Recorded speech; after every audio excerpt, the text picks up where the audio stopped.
જય માતાજી. જય માતાજી. યોગીરાજભાઈ બોલો છો? હા બેન બોલો.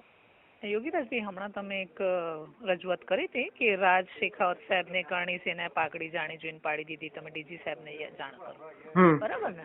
બરાબર. તો એમાં હા, અમારે અહીંયાથી જે એવી વસ્તુ છે કે અમે સીપી સાહેબને મોકલી શકતા હોઈએ છીએ, અમે ડીજી સાહેબને જાણ ના કરી શકીએ. તમે આપની જે રજૂઆત છે અમે સીપી અમદાવાદ સાહેબ મોકલી આપીએ છીએ. નહીં નહીં, જરૂર નથી.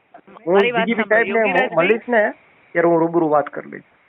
એક કામ કરો, તમને હું એક ઈમેલ એડ્રેસ આપું છું, એના પર આપ મેલ કરી દો તાત્કાલિક. અત્યારે ડીજી સાહેબના વંચાણે મુકાય છે.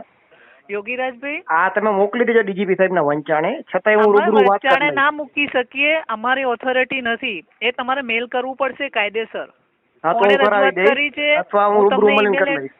રૂબરૂ નહીં, અત્યારે તમે ઈમેલ કરો, અમે સીપી સાહેબને મોકલવાનું થશે. તમારું નામ જે બી હોય અને તમારે જ ઈમેલ કરવું પડશે. અમારાથી અહીંયા બરાબર છે, હું ઈ કરી દઉં. મારી વાત સાંભળો પહેલા. હા, તમે અત્યારે કરો. ફોન કરું છું, પહેલા જ કહું છું જાણવા જોગ ફરિયાદ છે, બરાબર છે? અને બીજું એમાં કહું જાણવા જોગ એન્ટ્રી નહીં થાય. યોગીરાજભાઈ, આપ જે કહેવા માંગો છો ને, નો કરો, તમારી મરજી. બાકી હું રૂબરૂ મળીશ. તમારી મરજી નહીં, તમે જે તમારી રજૂઆત છે અમે સીપી સાહેબને મોકલવે છે, અને જો તમને ઈમેલ એડ્રેસ આપું છું, આપ એના પર મેલ કરી દો.